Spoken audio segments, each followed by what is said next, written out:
14 mai Saint Boniface, martyr.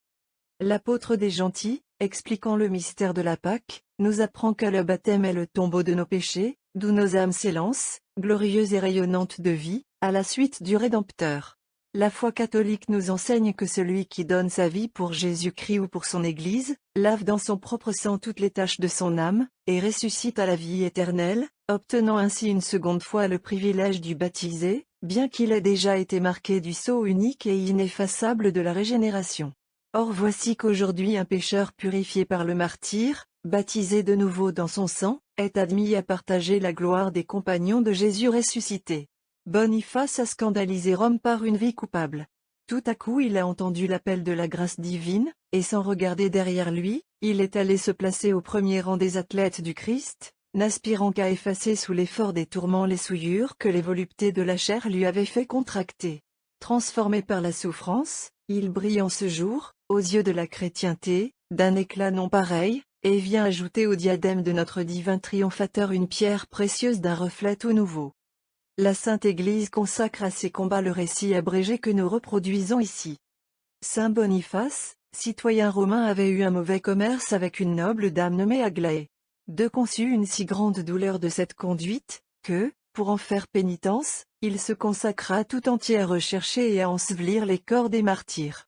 Dans un voyage, il quitta ses compagnons, et voyant que dans la ville de Tars on tourmentait par divers supplices plusieurs chrétiens à cause de leur foi, il alla près d'eux, et baisant leurs chaînes, les exhorta vivement à endurer avec constance des tourments dont la douleur devait durer si peu, et serait suivie d'un repos éternel.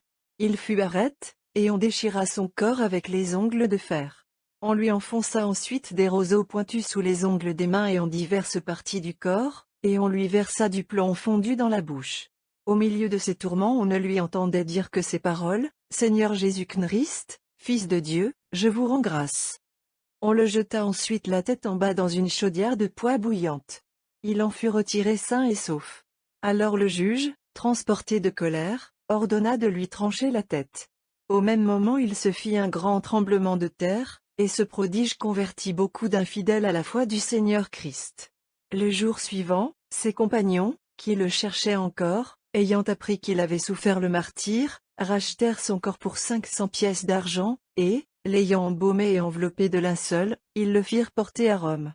Un ange ayant fait connaître tout ceci à Aglaé, qui déjà s'était vouée à la pénitence et aux saintes œuvres, elle alla au-devant des saintes reliques, et bâtit une église sous le nom de Boniface, dans laquelle le corps du martyr fut enseveli au 9 de juin. C'est de Tars en Cilicie que l'âme du martyr était partie pour le ciel la veille des Ides de mai, sous les empereurs Dioclétien et Maximien.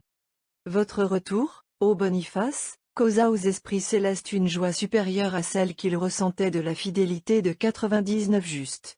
Mais cette allégresse que leur inspirait votre conversion s'accrut encore, lorsqu'ils virent que ce n'était pas seulement un pénitent, mais un martyr, que le ciel acquérait en vous.